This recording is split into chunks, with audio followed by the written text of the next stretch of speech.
नमस्कार, मी प्रज्ञा पोवळे. Quick hill आणि बढेकर group प्रस्तुत माझा कट्टा, powered by green harvest, bank of Maharashtra, चंदूकाका Saraf jewels, Chitale तूप, ग्रीन हार्वेस्ट, छोकरा साबण आणि सोनाई पशु आहार या विशेष कार्यक्रमात आपलं स्वागत. पंडित हृदयनाथ मंगेशकर आज कट्ट्यावर आलेत.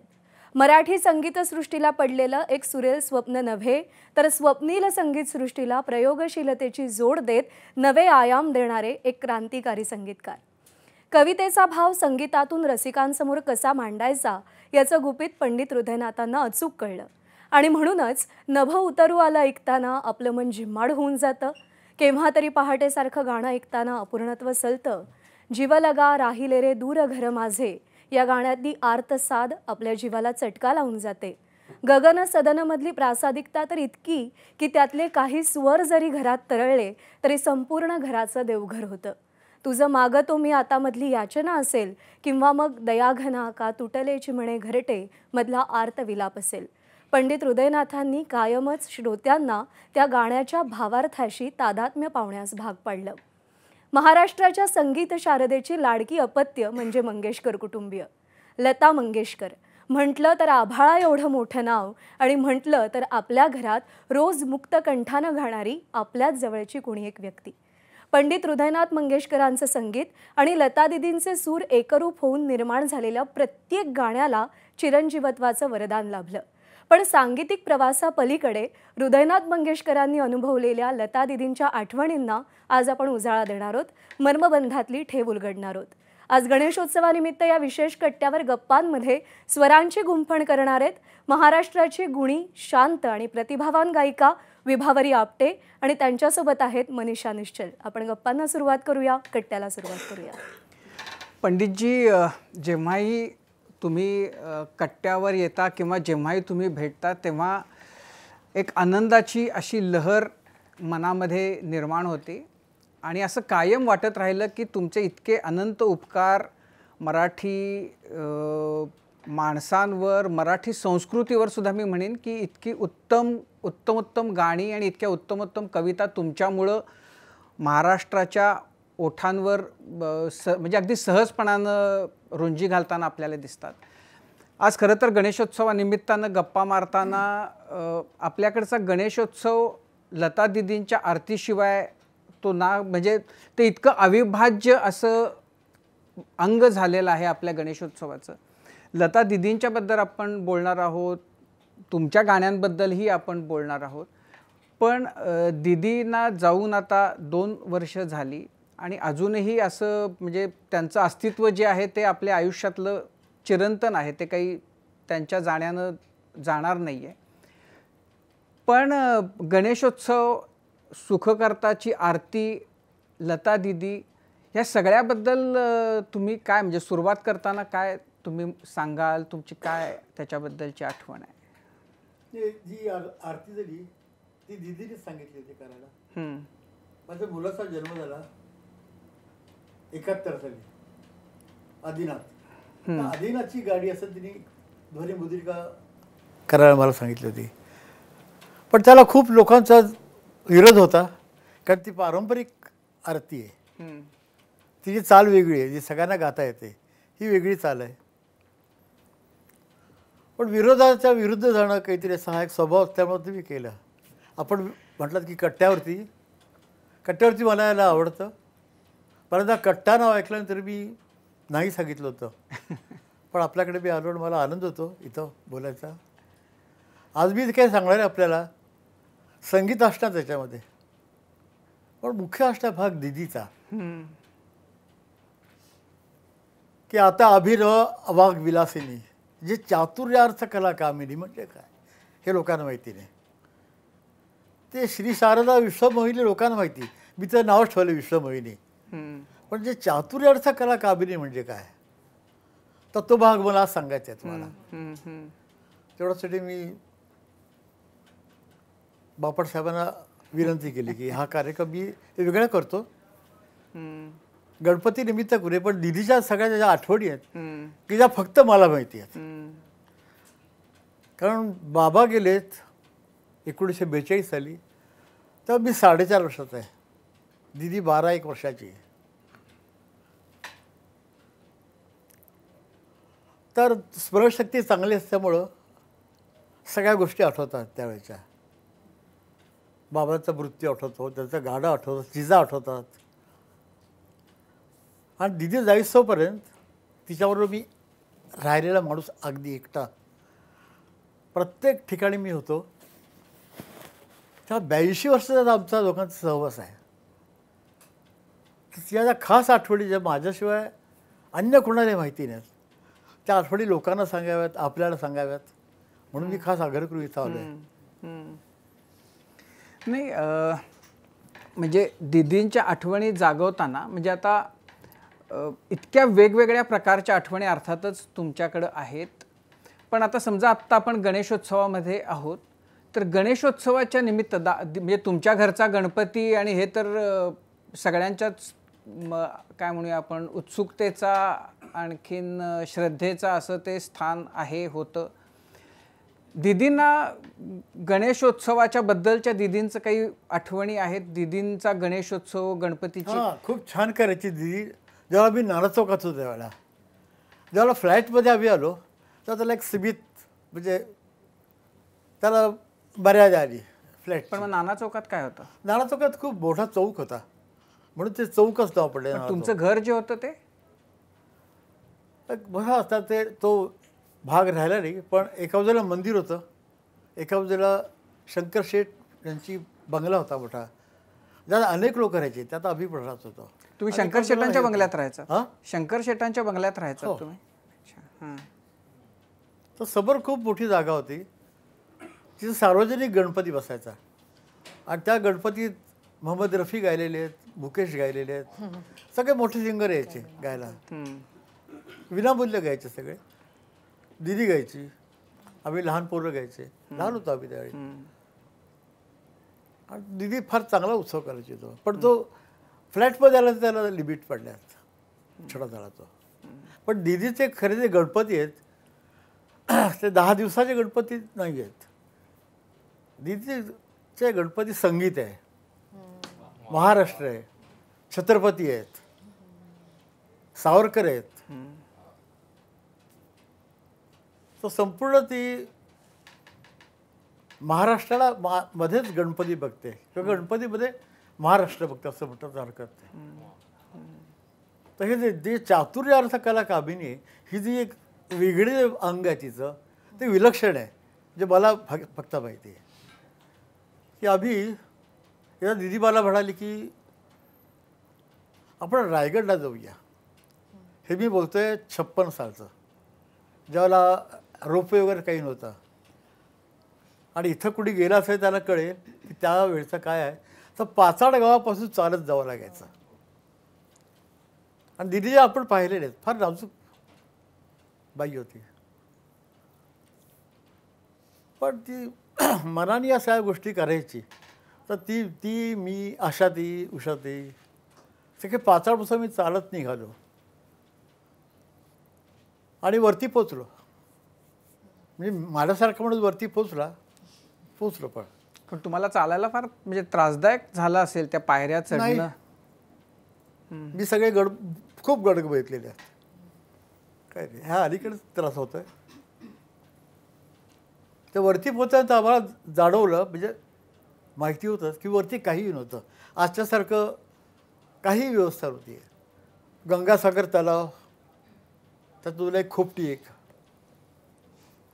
आता दिदीची तुम्हाला व्यक्तिमत्व कळेल की काय, ते चातुर्य अर्थ कला कामिनी, त्यातनं ती कामिनी कळेल तुम्हाला. की तिथं गेल्यानंतर दिदीला मी म्हटलं की हे सगळं ठीक आहे, तू इथं 4 दिवस राहणार आहेस, तो आंघोळ कुठं करणार. तुम्हाला तलावाकडे बोट दाखवला की मी गंगासागरमध्ये आंघोळ करणार. पण दिदी आपल्याला माहीत नाही की हे पाणी कसं आहे, काही नाही म्हणे, छान आहे. आणि मग राहिले ना 4 दिवस. पण तुम्ही 4 दिवस वरती राहिली. मी राहिलो पण लक्षात ती राहील वे. तिने सगळ्यांना सांगितलं. आणि मग सगळ्या त्या गंगासागरात आंघोळ करायचे, त्या खोपटीमध्ये रात्री झोपायचे. सगळं सुनसान होतं, काहीही नव्हतं. शेडगे नावाचे एक ग्रस्त होते, ते सांगायचे की मी किल्लेदाराच्या वंशातला आहे म्हणून असतील. तर ते आमच्याबरोबर होते. आणि मग जेवण काय करायचं तर सगळ्यांनी एकमेकाकडे बघितलं. मी तर त्यातलं नाहीच आहे. पण आशा ती इतकी हुशार आहे की तिने 2 पिशव्या आणल्या होत्या. एकात तांदूळ होते, एकामध्ये डाळ होती. आणि ती उत्तमपैकी खिचडी केली आणि आम्हा सगळ्यांना खायला घातली. असं 4 दिवस चालू होतं. आणि मग सगळा किल्ला दीदीने बघितला. हिरकणी, तो मधला बाजार, छत्रपतींची समाधी, सगळं बघितलं. आणि शेवटी ती, मी आणि उषाती आम्ही टकमक टोकाला गेलो. तर तिथं त्या शेडगेने सांगितलं की तिकडं टोक आहे, तर इथं तुम्ही बसा आणि बसून तिकडे जा आणि मग वाकून बघा, म्हणजे झोपून बघा. कारण ते इतकं उंच आहे की जर हवेचा झोत आला तर तुम्ही उडून पण जाऊ शकता किंवा तुम्हाला चक्करी तुम्ही पडू पण शकता. तर मी असा गेलो आणि बघितलं तर मला चक्कर झाली. तर म्हटलं छान आहे म्हणून मी परत फिरलो. उषाने गेली, उषाती मागे आली. दिदी गेली, दिदी बघितलं. मग ती वेळी की मला याचा फोटो काढायचा आहे. ओ, तर तेवढी मी हुशारी केली एक. नाही, आमचे संबंध फार जवळचे होते दिदीचे माझे, की तशी टोकावर उभी राहिली. मी तिचा डावा हात धरला. तेवढं हात सोड, तू मला फोटो काढायचा आहे. पण उजव्या हाताने फोटो काढ, मी डावा हात तो धरतो. आणि मी इकडं बघत होतो आणि एकदम मला दिदीची किंचाळी ऐकू आली. पण मला खात्री होती की मी हात धरलेला आहे. ती किंचाळी का झाली तर तिच्या गळ्यात, तिचा कॅमेऱ्यात फोटो काढायला गेली आणि तो कॅमेरा हातातनं सुटला. अरे बापरे. ती गोष्ट प्रसिद्ध आहे. पेपरमधनं येते, ह्याच्यामधनं येतं. पण ते सगळं खोटं असतं. हे आता खरं आहे, मी जे सांगतो ते. त्यामुळे तिथे हजर होतो. मग तो कॅमेरा पडला आणि त्या कॅमेऱ्याचा आवाज 1, 2, 3 असा गेला. लांब लांब लांब गेला. आणि मग कळलं की 2-2.5 फूट कॅमेरा पडलेला आहे.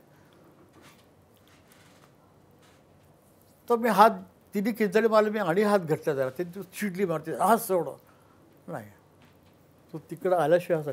तर इथं टकपक आहे. तर मी तिथपर्यंत तिला घेऊन गेलो. आणि उषाती ती फारच घाबरले होते. कारण सगळ्यांना त्यात किंचाळीमुळं काय वाटलं की ती पडली म्हणून. पण नाही, कॅमेरा पडला होता. असे दिवस आम्ही त्या याच्यावर करणार आलो. त्याच्यानंतर एका शेतकरी माणसाला पकडला. कातकरी शेतकरी बिल्डरच्या, कारण त्याला तो कॅमेरा सापडला. त्याला पोलिसांनी पकडले की तुला हा कॅमेरा तू विकायला गेला असेल तिकडं, हा तू चोरलास म्हणून त्याला त्या कैदेत ठेवला. ते दिदीला कळलं. मग दिदीने मला 5,000 रुपये दिले. सांगितलं जाऊन त्याला सोडव. मग मी कोर्टात गेलो. तिथं सांगितलं की ह्याची चुकी नाही आहे. कॅमेरा पडताना मी होतो तिथं आणि तो लता मंगेशकरांच्या हातात पडलेले कॅमेरा आहे. ते काही राहिलाच होता, तुकडे तुकडे झाले होते. त्याने काही चोरी वगैरे केलेली नाही आहे. त्याला लगेच सोडला. मग मी त्याला ते पाकिट देतं ते बघितलं, ते 5,000 पाठवले. म्हटलं हा. तर दिदीने मला ह्यासाठी सांगितलं होतं 5,000 की त्याला पोलिसांनी पकडला, त्याला उगाच आतमध्ये राहावं लागलं असेल, 2 थपडा पण खावायला लागले असतील, तर त्याला पैसे दे. हे त्या काळचे 5,000 आहेत. हो ना. 55-56. तर दिदी विलक्षण व्यक्तिमत्व होतं काहीतरी ते. पण दिदींना म्हणजे फिरण्याची, बरोबरच्यांना खाऊ घालण्याची, अशा सगळ्याच त्यांच्या गाण्याच्या पलीकडच्या त्यांच्या. हां, तिला फिरण्याची खूप आवड होती. आणि ती सांगणार आहे आपल्याला. त्याच्यात आपण एका गाण्याकडे वळूया. कारण ते गाणं त्या रायगडाशी जुळणार आहे. अच्छा. म्हणजे मी 54 साली स्वातंत्र्यवीर विनायक दामोदर सावरकर यांना भेटलो. आणि मग ते जाईस्तोपर्यंत त्याच्यावर राहिलेले माणूस आहे. तर मी त्याच्याकडे एकदा म्हटलं की मी त्यांना तात्या म्हणायचा की तात्या मला गाणी द्या. तर ते म्हणत माझी गाणी करून तू तुरुंगात जाशील किंवा तुला फार त्रास होईल.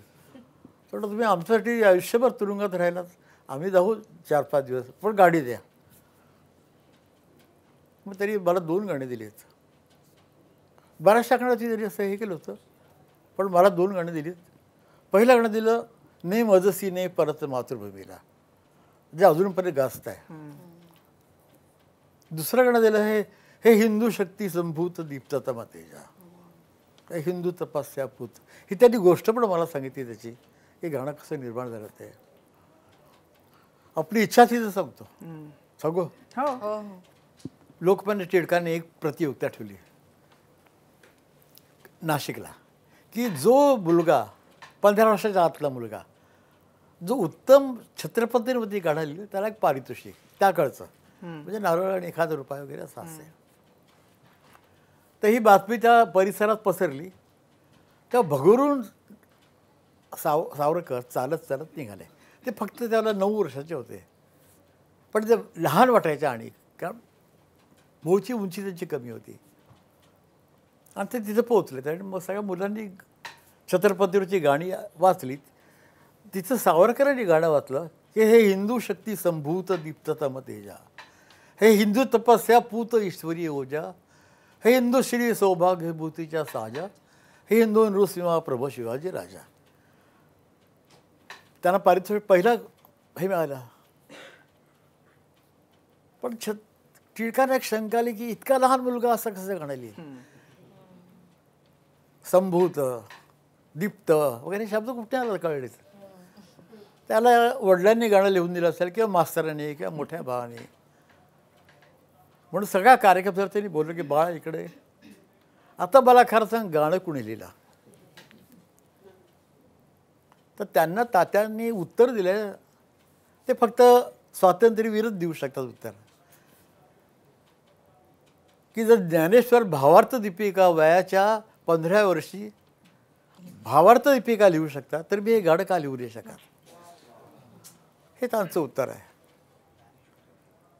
त्याच्यानंतर जी टिळकांची प्रतिक्रिया ती फार महत्त्वाची, की ते बोलले की हां हे तू नक्की लिहिलं आहेस, कारण सगळे जे लोक आहेत ते ज्ञानेश्वरी म्हणतात, भावार्थ दीपिका फक्त तुला माहिती आहे, याचा अर्थ हे गाणं तूच लिहिलेलं आहेस, तर तू महाकवी होशील. आणि त्याप्रमाणे सावरकर महाकवी झाले. तर ते दिदीचं अतिशय आवडतं गाणं होतं.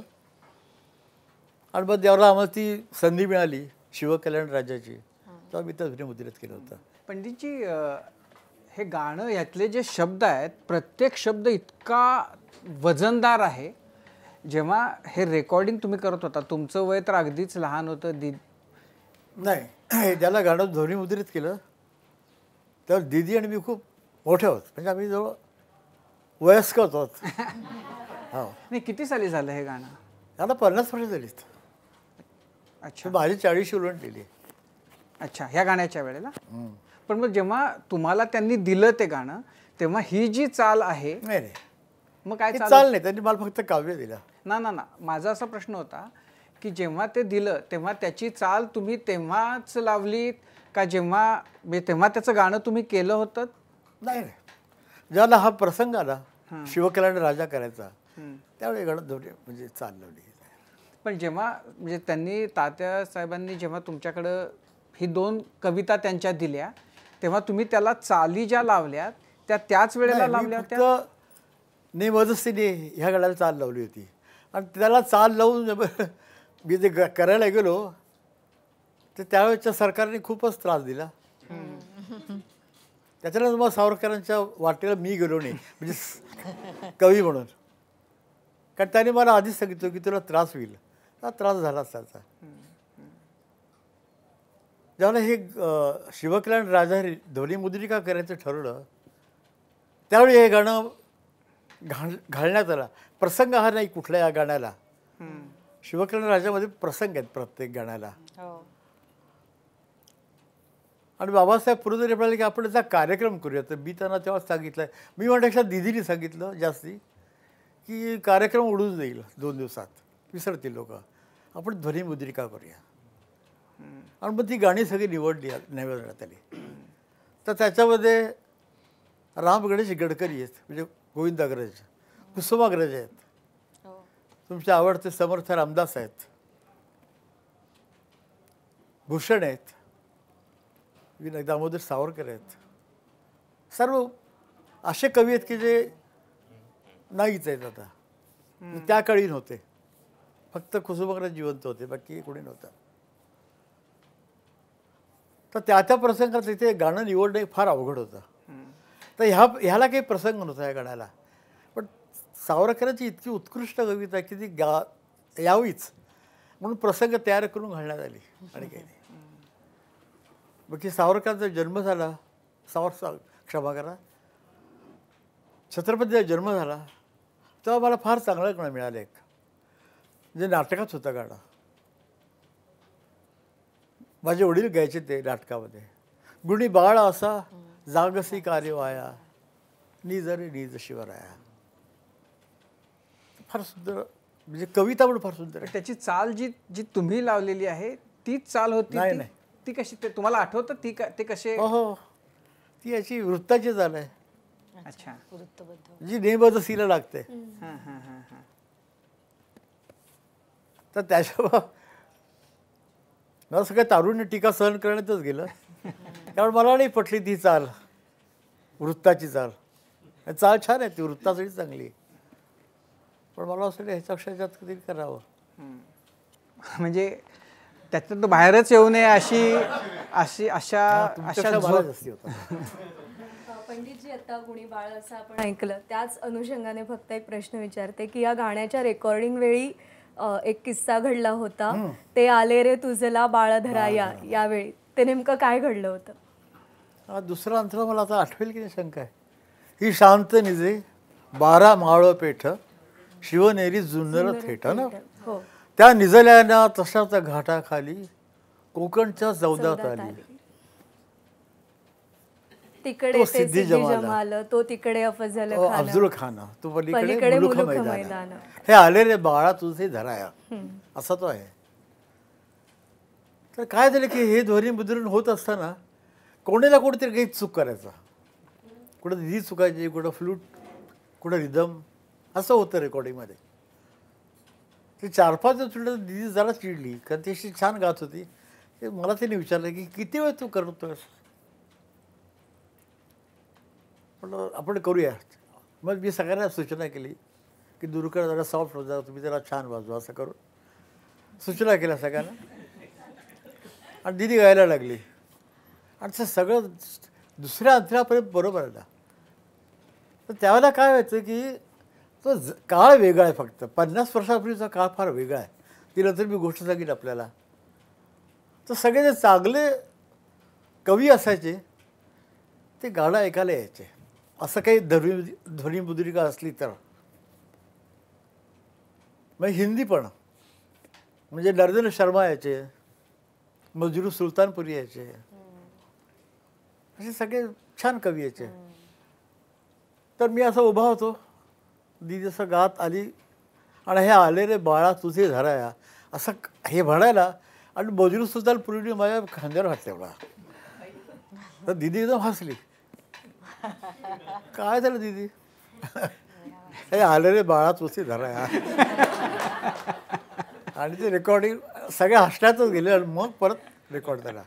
आणि बिचारा बजू साहेबांना कळलंच नाही. तो तिकडे अफजल खान, पलीकडे मुलुख मैदान, हे आले रे बाळा तुझे धराया, असं ते झालं. तर फार मुश्किल होती. तिच्या डोळ्यात सगळं काही यायचं, जरा असं की वाटलं तिला की काही गडबड करतोय माणूस. सट दिशी बोलायची, फार सटल बोलायची, फार छान बोलायची. एकदा शांताबाई शेळके आल्यात, एकदा काही अनेक वेळ याच्यात, पण एकदा खूप त्यांची बैठक लांबली दिदीशी बोलायची. त्यांची मैत्रीण होती कुठेतरी. आणि मग रात्री उठून जाताना दिदी बोलला की फार छान वेळा गेल्या रत्ताबाई. तर दिदी म्हणाली की हा कुणाचा तरी गप्प राहायचं, असं ते छान बोलायची ती. आणि डोळ्यात सगळं काही असायचं. तेव्हा वादक तिला फार घाबरायचे. का ते सगळं एकदा बघितलं की दुरकरांना बरोबर कळायचं की का बघितलं. आपण लाऊड वाजवलं किंवा आपण लय खेचली किंवा वाढवली, बोलायची नाही काही, पण ते एक बघितलं की कळायचं. तुमचंही तसंच आहे? तुमचंही तसंच होतं? हां, तुमचंही तसंच नाही होतं? नाही, बिलकुल नाही. आमची बाळकांबरोबर मैत्री असते. तुमचाही दरार असतोच ना. नाही नाही, अजिबात दरार नाही. माझे सगळे मित्र आहेत, सगळे मित्र आहेत माझे, पुढे आलेत ते. आता रायगडाच्या बद्दलचं सांगितलं. लता दीदींना असं फिरायला खूप आवडायचं. म्हणजे ती कार्यक्रमाच्या निमित्ताने परदेशी वगैरे गेली, पण ते फारसं आनंदाने नाही, म्हणजे फारशी ती खुश होती असं नाही. कार्यक्रमात पण जात होती, पण तिला खूप तरुण होती ती. मी 21-22 वर्षात, 7 वर्षांनी मोठी माझ्यापेक्षा, म्हणजे 26-27 वर्षाची होती ती. तर तिने एकदा अशी योजना काढली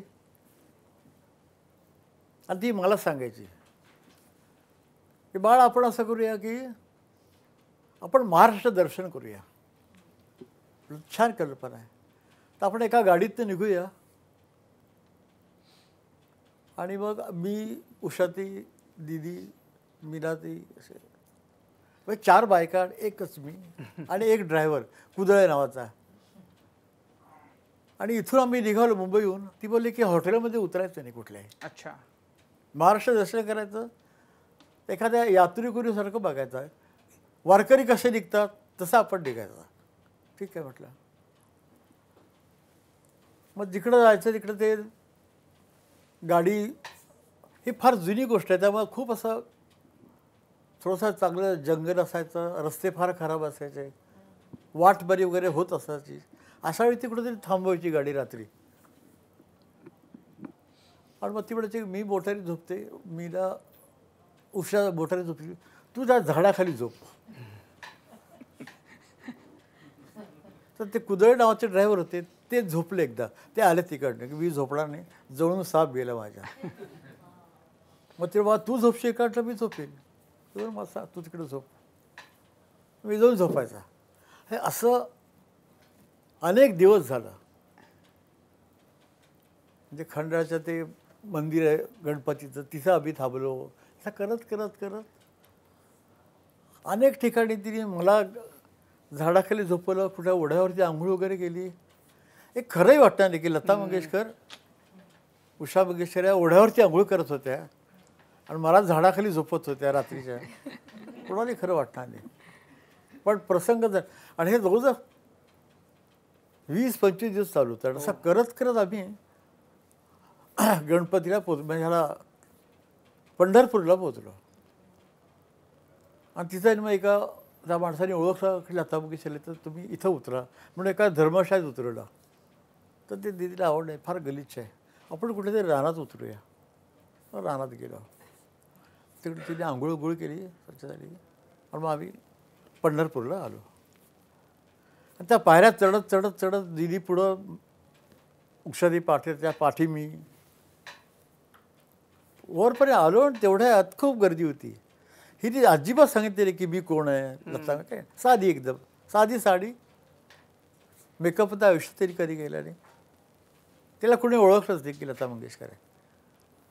वरती गेलो, तेवढ्यात एक मिनिस्टर वरती गेलेत. त्याला बडगे लोक आले, त्यांना घेऊन गेले मिनिस्टरला. कोण होता मिनिस्टर मला आठवत नाही, किंवा आठवत तरी सांगत नाही. तर गेले, त्यांना बडग्याने घेऊन येतं. दिन त्यांना थांबवलं बडग्यांना की ह्यानं तुम्ही गा घेऊन चाललायत, आम्ही इतक्या वेळ उभे आहोत लाईनीमध्ये, यांना का? तर हे मिनिस्टर आहेत. मला भक्त लोकांची काही किंमत नाही, हे मिनिस्टर तुम्ही ह्यांना देता. हो बाळ, चल आपल्याला दर्शन घ्यायचं नाही. माझा हातदार, मी हातदाराची आवश्यक आहे, मी बाजूला पडलं. मी उषादी खाली उतरलो. त्या मिनिस्टरने ओळखलेलं लता मंगेशकर आहेत. त्या बडग्याला तर सांगितलं की तू लताबाईंना हाकलतोयस. तर ते आले सगळे, तुम्ही चला, असं काय, आम्ही माफी मागतो. त्याला बिलकुल नाही, मी लता मंगेशकर, तुम्ही मला आत नेतात, ह्या लोकांना तुम्ही आत नेत नाही आहे.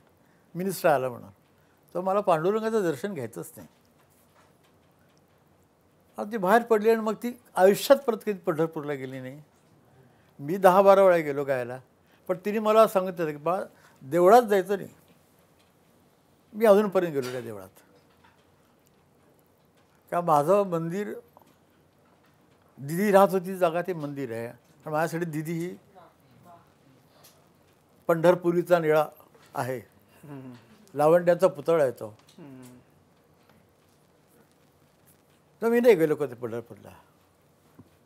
आणि मला तरी सांगितलं असं आहे की तुला हिंदुस्थानाचा पंतप्रधान करते. म्हणजे दिदीने सांगितलं नसतं आणि कुठे केलं असतं तरी मी दिदीचे परवानगी घेतल्याशिवाय झालो नसतो. आमचे फार जवळचे संबंध होते. किती जवळचे संबंध होते म्हणजे तुम्हाला एक उदाहरण देतो की माझा आयुष्यातला एक भाग तुटला असं म्हटलं ते हरकत नाही दिदी गेल्यानंतर. तर मी एका कार्यक्रमात बोललो होतो की दिदीचं गाणं मी गायलो होतो, नको देवराया अंतर. त्यात जो अंतर आहे की हरिणचे पाडस व्याघ्र धरी येले, मज लागली जहाले तेसे देवा. ती काय परिस्थिती असेल ती गाताना मला कळली होती, आज कळते की मज लागी जहाले तैसे देवा, हरिणीचे पाडस व्याघ्र धरी येले. व्याघ्राने ते पाडस धरल्यानंतर हरिणीला काय वाटलं असेल ती परिस्थिती मी आज भोगतोय. म्हणजे ही गायला लागल्यानंतर खालचा दैवत लागला की शांत जे 12 बावळ पेठ, त्याला की दिली बाहेर डोळ्यापुढे उभे राहते. तर प्रत्येक सुरामध्ये ती सामावलेली आहे. पण त्यामुळे ती माझ्यासाठी ते एक विलक्षण अनुभव आहे. पंडितजी, मला काय सगळ्या महाराष्ट्रालाच खरं तर या गोष्टीचं कुतूहल असतं की भाऊ आणि बहीण यांचं नातं जे असतं ते असतं प्रेमाचं असतं, ते एका टप्प्यापर्यंत राहतं आणि नंतर त्याच्यामध्ये कितीही म्हटलं तरी अंतर पडत जातं. तुमच्याबद्दल, तुमच्या बाबतीमध्ये तुमचं हे जे दिदींच्याबद्दल इतकं तुम्हाला वाटत राहणं जे आहे तर ते म्हणजे खूपच मला त्याच्याबद्दल नवल आणि कुतूहल अशा दोन्ही भावना आहेत की इतकं दिदीमय तुमचं. ती बाळमय होते बघा, त्या बाळमय ते होत्या. बाळ नाव तिनेच ठेवलंय माझं, मला हृदयात वडिलांनी ठेवलं. पण बाळ हे दिदीने सुरुवात केली. तिला तुम्हाला सांगतो ना की मी फक्त 6 महिन्याचा होतो, मला आठवत नाही पण मी ऐकलेलं आहे, दिदीकडनं पण ऐकलेलं आहे. तेव्हा दिदीने मला उचललं कारण मला आंघोळ करत होती दाई. नॅचरल ती मुलगा रडतं आणि तो सगळा प्रसंग दिसायला चांगला नसतो. तर दिदीला वाटलं की या मुलाला काय करतं आपल्या भावाला. तर ती माझ्यापेक्षा 7 वर्षांनी मोठी आहे, मग ती त्याला 6 वर्षाची आहे फक्त. तर तिने मला उचललं 6 वर्षाच्या मुलीने. ही जी शक्ती तिच्या अंगात आली एका मुलाला उचलायची आणि ती उचलून ती पळायला लागली. पाठी लोक पळालेत, अरे लहान मुले पडेल, आणि ती खरंच पडली. मला काही लागलं नाही पण तिचं तर ती अर्धी भोवी तुटलेली बघा. तिचा फोटोग्राफ तुम्ही बघा तिचा, तर तो वरड आहे तो. तिच्या डोक्यावर जखम झाली, माझ्या हृदयात जखम झाली असं पुढे होतं. कारण आमचं नातं इतकं विलक्षण होतं. काही अव्यक्त गोष्टी असतात, सांगता येत नाही. बोधवून ठेले मन तव झाल्या हा न, सुकून घेतले प्राण गे माझे माय, हे ज्ञानेश्वरांनी म्हटलं आहे. ती अवस्था आहे. जरी मनाला बोध मिळाला तरी प्राण सुकून घेतलेत आणि काही नाही. आणि हे बाळासारख्या एका पुरुषाने बोललं बरं नाही, बरं दिसत ते, पण सत्य आहे ते सत्य आहे, त्याला मी सामोरा जातो. असत्य नाही आहे ते. कारण मी दिदीचं गाणं कुठलं ऐकूच शकत नाही, जुने मुद्री का. खूप अवघड अवस्था सगळी ती. म्हणजे आम्हाला असं नेहमी की आता म्हणजे तुमच्या घरामध्ये जेव्हा आदिनाथ वगैरे यांचा जन्म झाला तेव्हा दिदींनी म्हणजे आता ही सगळ्या अशा म्हणजे सगळी प्रत्येक प्रसंगासाठीची गाणी आहेत, तर ती गाणी ऐकत ही मुलं मोठी झाली असतील. तुमच्या आयुष्यातल्या प्रत्येक प्रसंगासाठी दिदींच्याकडं गाणं आहे, त्यामुळे तुमच्या घरातला माहोल सगळा कसा गाणेमय असेल याची आम्ही फक्त कल्पनाच करू शकतो. पण तसं होतंच. म्हणजे अशा सगळे गायक होते, सगळे गातात. मला एकदा ग्रेस म्हणाले होते, फार छान म्हणाले होते की अंबानी किंवा मोठा कुठलाही श्रीमंत माणूस आपल्या मुलांना पैसे वाटू शकतो. 5 करोड आहेत तर ह्याला 1 करोड, ह्याला 1 करोड असं. पण कलाकार आपली प्रतिभा आपल्या मुलांना वाटू शकत नाही, ती कोणाला तरी वाटायला जाते.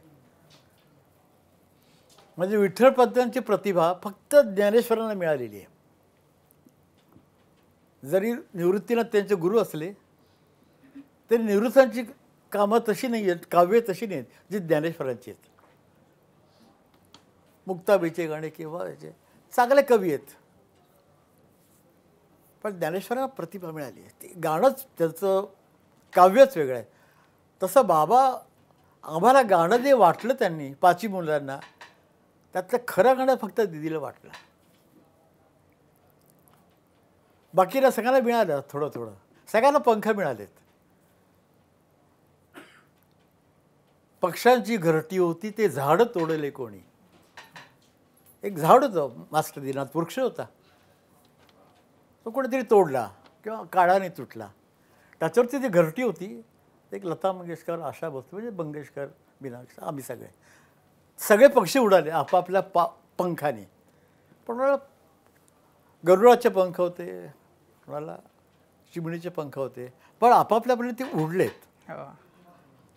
उडणं हे फार महत्त्वाचं आहे. आकाशाला कवेत घेणं हे फार महत्त्वाचं आहे. एक ते मोठे संत आहेत, त्याने लिहून ठेवले की पक्षाला पिंजऱ्यात ठेवणं म्हणजे आकाशाला पिंजऱ्यात ठेवणं आहे. तसं आहे ते. तर तो दिदीला जी प्रतिभा मिळाली त्यात ते, त्या प्रतिभेतनं ते सगळे मोठे झाले तिच्या हात धरून. पण बऱ्याचदा असं होतं की म्हणजे असे फार सर्रासच म्हटलं जातं की मोठ्या वृक्षाखाली बाकीच्या कुणाला वाढणं मुश्किल होतं, झाडं मोठी होत नाहीत. पण तुमच्या प्रत्येक म्हणजे सगळ्याच भावंडांच्याबद्दल सगळे स्वतंत्रपणानं एवढे एक मोठं झाड असतानाही परत त्यांनी काम म्हणजे मोठ्या वृक्षांचीच कामं प्रत्येकाच्या हातून होऊन गेली. आता ही वृक्ष नव्हती, नाही आता उदाहरणार्थ वडिलांनी ठेवले लता, वेल, वेल होती ती. संगीताच्या आत्मरूपाला धरून वरती गेली, गगनावैली. हा ना, इवलसे रोप लाविले दारे, तयाचा विलू गेला गगनवेरी. ती आत्मरूपाला धरून गेलेली आहे. वडिलांच्या आत्मरूपाला धरली असेल किंवा संगीताच्या आत्मरूपाला धरलं असेल, पण ती वेल आहे, वृक्ष नाही येतो की ज्याच्या तळाखाली बसले लोक खुंटतील. नाही, ती वेल आहे, फुलणारी वेल आहे ती. आणि ती कोणाचा तरी आधार होऊन जाते. तिला वडील गेल्यानंतर तिला सगळ्यात आधार मोठा कोण वाटला तर भाऊ, जो फक्त तिच्यापेक्षा 8 वर्षांना 7 वर्षांना लहान आहे. आणि त्यामुळे तुम्ही जे म्हणता की बहीण भावंडाचे संबंध असेल, हे फार वेगळे संबंध होते. ती मला एका ठिकाणी असं वडिलासारखं तिने ट्रीट केलं आहे, एका ठिकाणी मला गुरुसारखं ट्रीट केलेलं आहे. छोटे गुरु म्हणून मला ती नाव दिलेलं आहे त्यांनी मला.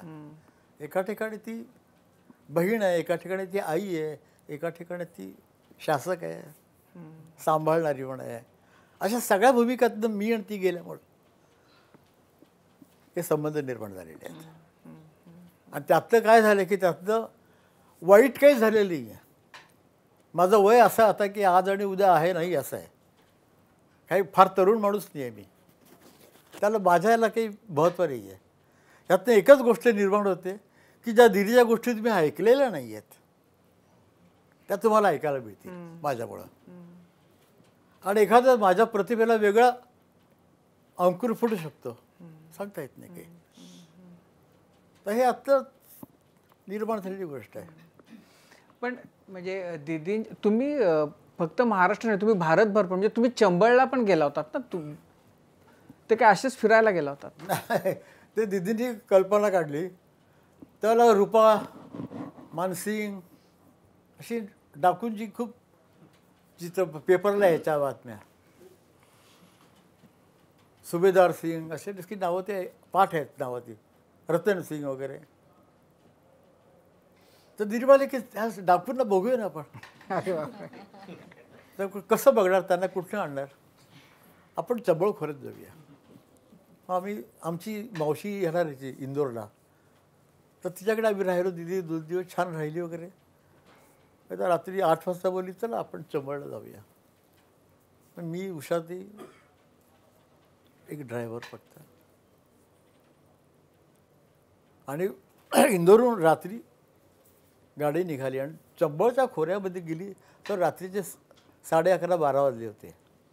आणि ते बिहड असतात ना, ते सगळे बिहड फार जुनी गोष्ट आहे. 53-54चीच गोष्ट आहे. आणि त्यात ती गाडी चालत होती.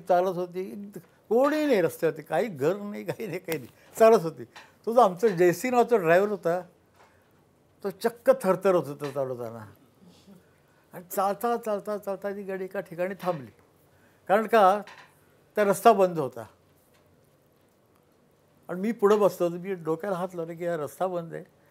आता हे 2 बायका यांना कुठं उतरवू मी, म्हणजे मी ह्या चिंतेत होतो. तर समोर एक माणूस उभा होता. वो कौन थी किंवा ही पिक्चर आपण बघतो ना, उंच धोतर, शर्ट, पागोटं, हातात काठी, बिशा अशा. क्यों रे आप, बाहर जाना, इस रस्ते से जाइए, ये बंद है रस्ता. ठीक आहे. आमचा तो ड्रायव्हर जो होता तो आधीच त्याने तिकडे गाडी काढायला सुरुवात केली होती. तेवढा त्या माणसाने आप लोग कौन है, कहाँ जा रहे हैं. तर आतनं आवाज आला, लता मंगेशकर. आणि त्या माणसाने म्हटलं अच्छा यहाँ से जाइए, यहाँ पे काम चल रहा है. आणि त्या सर होता. आम्ही गेलो. आज ते कोडं आहे मला की ती व्यक्ती कोण होती. तो खरंच दरदरीखोर होता का वडील येऊन उभे राहिले होते माझे. आणि मंगेश उभा राहिला होता. त्यासाठी यार ओढलेला. आणि जो आतनं आवाज आला ना की लता मंगेशकर, हा जो आत्मविश्वास होता ना तो विलक्षण होता. तुम्हाला कल्पना नाही, तुम्ही गेला नाही की तिथं मांडवाखालून की तो लाल लाईट लागेल ना गाताना.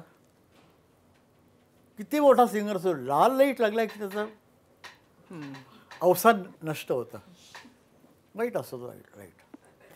तर दिदी 30,000 गाणी गेली, 30,000 वेळा तो लाईट लागलेला आहे, लाल दिवा. तो तिने सहन केला आहे तो. आणि हार्ट अटॅकने गेलेली नाही आहे. म्हणजे त्या लाईटचा तिच्या हृदयावरती काही परिणाम झाला नाही. तितका त्याने उभी राहिली ती. मला मोहम्मद रफी एकदा म्हणालेत की म्हणजे त्यांना हार्टचा त्रास होता. मैं कहा आपको क्यों ऐसी तकलीफ है. बोले बेटे वो लाइट लगता है ना तो पसीना छूट जाता है. म्हणजे जेवढं नाव होईल तेवढा त्या लाईटची भीती वाटायला लागते. त्यांना नावाला सांभाळावं लागतं. एवढं वादकांना पण भीती वाटते. सुरू झालं. आता काय बदललं आहे. आता आधी ट्रॅक घेतात, मग ते बेसूर असो भेटतात, ते कॉम्प्युटरवरती सुरुवात करतात, तारा ताडतात, सगळं ठीक आहे. तेव्हा असं नव्हतं. दिदी उभेमध्ये सगळे म्युझिशियन उभे वाजवत आहेत. एक चुकला माणूस की रिटेक. पण दीदी म्हणजे तुमची बहीण होती आणि जिचं तुमच्यावर अतोनात प्रेम असलेली, लाड करणारी अशी तुमची ती मोठी बहीण होती. पण जेव्हा तुम्ही संगीत देताय आणि त्या गातायत तर त्यावेळेला दबाव यायचा तुमच्यावर की आता ती म्हणजे एक गायिका आणि ती लता मंगेशकर नावाची महान गायिका आणि आपण म्युझिक देतोय, तर त्यावेळेला ते जे वैयक्तिक नातं आणि तिथं असलेलं प्रोफेशनल. नाही, अगदी संगीत दिग्दर्शक या नात्याने मी तिच्याशी वागलो. आणि ती पण तितक्याच नम्रपणे विचारायची. हसू यायचं मला, बाळ बरोबर आहे ना. तर चलावाई देश हे जी ध्वनिमुद्रिका आहे त्यातली जे मिरेचं शेवटचं गाणं आहे की चला भाई देश, त्या देशाला चला. कहो तो कुसुंबी सारी रंगावा, कहो तो भगवा बेस. कुसुंबी रंग हा शृंगारिक रंग आहे. ती साडी नेसले काय किंवा भगवा कपडे घातले काय, त्या देशामध्ये याची काही किंमत नाही आहे. कहो तो मोतियाना मांग भरावा, कहो तो छिटकावा केस. डोक्यातली मोत्याची सर घालावी काय किंवा केस सोडून द्यावेत काय, अशा देशाला मी निघाले. तर मी अशी कल्पना केली की मीरा लांबनं गात गात येते आणि शेवटचा गाणं संपलं ती परत लांब लांब गात निघून जाते. तर दीदी गायला उभी राहिली. फक्त त्याच्यामध्ये एकतार आहे. आणला तुम्ही एकतार? एकतार आहे आणि बस एकतार आहे आणि चिपळा वाजलेले आहेत. मग दीदी सांगितलं की तू ध्वनिमुद्रक जो होता त्याने सांगितलं आमच्याकडे ती योजना नाही आहे पुढं मागे करण्याची, जी आहे ती चांगली वाटत नाही. काय करायचं? तर मी दीदीला सांगितलं की तू त्या स्टुडिओच्या टोकाला जा आणि तिथं तो गात गात ये. आणि तिच्याबरोबर उभे केलेत अण्णा जोशी. ते फार छान वाजायचे. एका हाताने एकतार, एका हाताने चिपळी. आणि ते दोघं तिकडनं गात गात यायचे. म्हणजे लांब नाही येत यायचं. आणि ते गाणं संपतलं की परत ते गात गात तिकडं निघून जायचे. दीदी गेली ना तिकडं, काही बोलली नाही. गेली सरळ.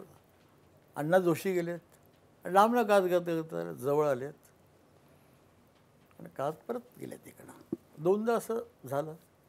तिसरा टेक झाला. तो टेक सामान्य होता. मी म्हटलं ओके. कारण काय झालं की मला फोन आला होता डॉक्टर पुरंदरेंचा की तिचं उद्या ऑपरेशन आहे. आणि ती त्याच्यात गात होती आणि तिकडनं चालत येत होती. हा जो प्रामाणिकपणा आहे, ही जी निष्ठा आहे कलेवरची, ही विलक्षण आहे. एवढं जो मोठा माणूस होता ना, चातुर्य अर्थ कला काव्य जे म्हणतात ते. तर आली ती चालत आणि गायली गेली. ज्यावेळेला ती बरी होऊन आली ऑपरेशनमध्ये, त्यावेळेला मला तिने सांगितलं, फार हुशार होती, मी बाळ बरोबर गायलेलं नाही आहे, तू उगाच खोटं हो म्हणालेस, मी परत गाते. आणि परत ती गायली आणि परत तशी लांब जायची, तिकडनं चालत यायची, गायची आणि परत तशी जायची. तुम्ही जरूर ती ध्वनिमुद्रिका ऐका, तर तुम्हाला तो हे मिळेल की मीरा कुठं ती लांबनंच चालत येते आणि परत आल्या ठिकाणी परत जाते. मी अशी कल्पना केली, दीदीला सांगितली. त्यात दीदीला फार रस आला. मीरेला कृष्ण मिळालाच नाही. ती एका आभासाभोवती पळत राहिली. म्हणून शेवटी ती म्हणते की कहो तो कुसुंबी सारी रंगावा, कहो तो भगवा वेस. त्या देशाला काही किंमत असते अशी व्यावहारिक जगाची, पारमार्थिक जगाची. अशा देशाला जाऊया आपण. तर दिदी भक्तिरसापेक्षा ह्याच्यामध्ये शृंगार रसापेक्षा पण ह्याच्यामध्ये विरहिणीचा जास्ती भाग ठेव. कारण तिला कृष्ण मिळाला असं तिने कुठेही लिहिलेलं नाही. 17,000 भजनं वाचलेत मी तिची. एकही ठिकाणी तिने म्हटलेलं नाही आहे.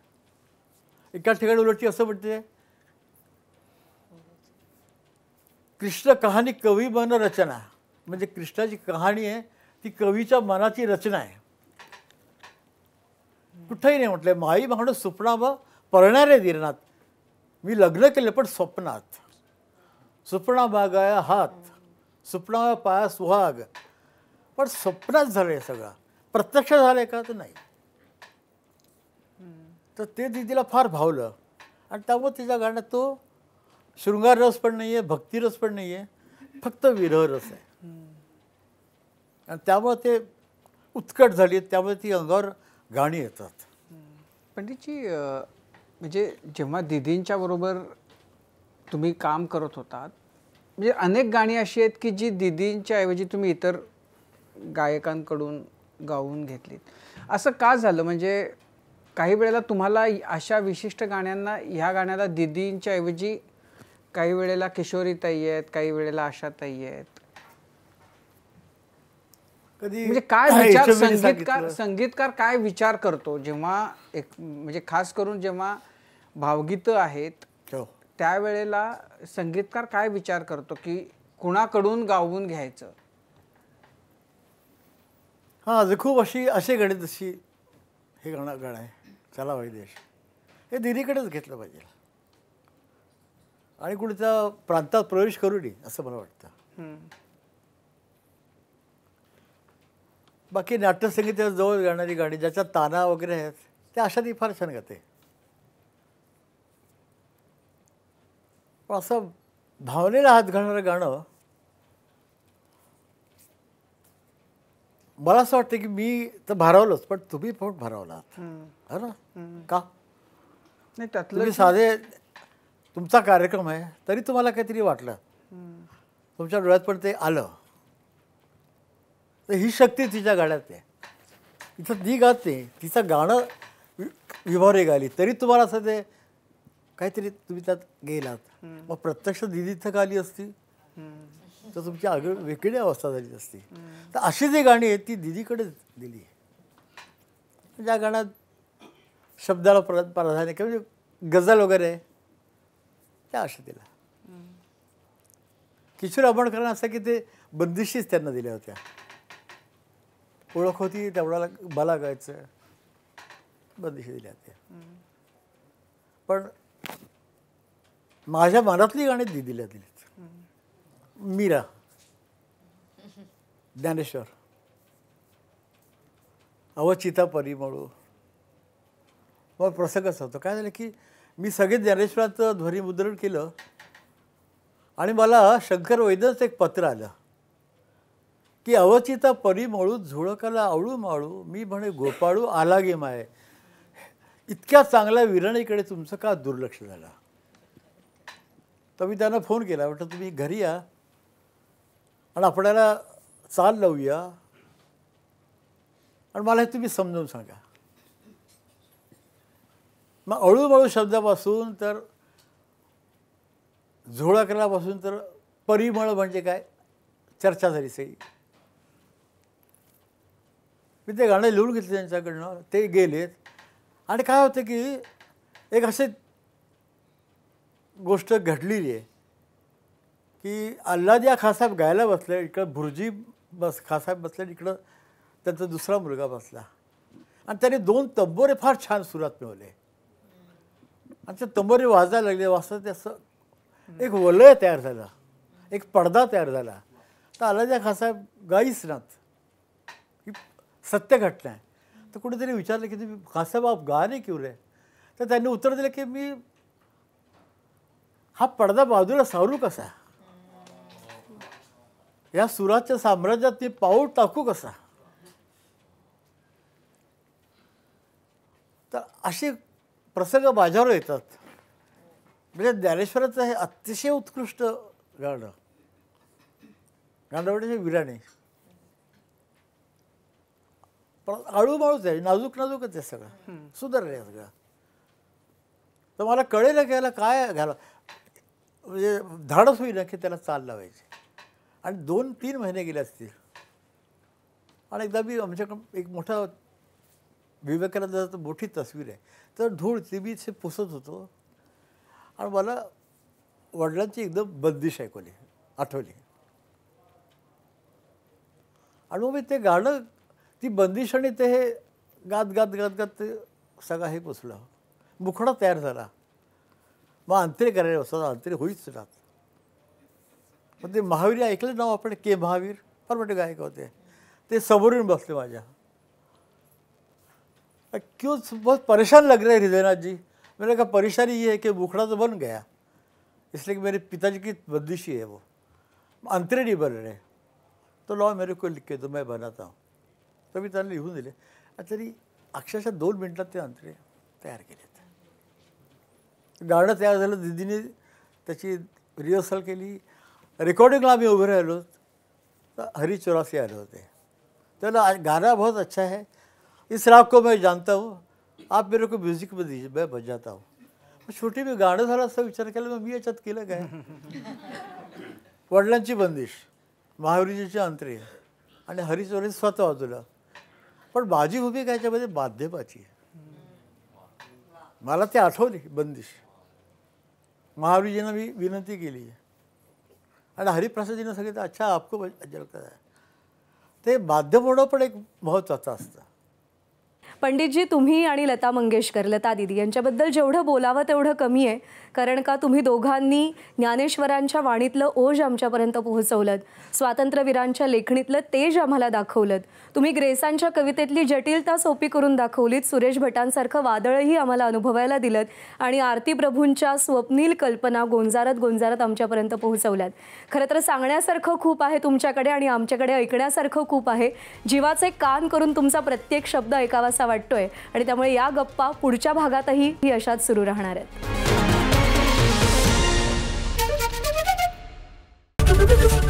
एबीपी माझा, उघडा डोळे बघा नीट.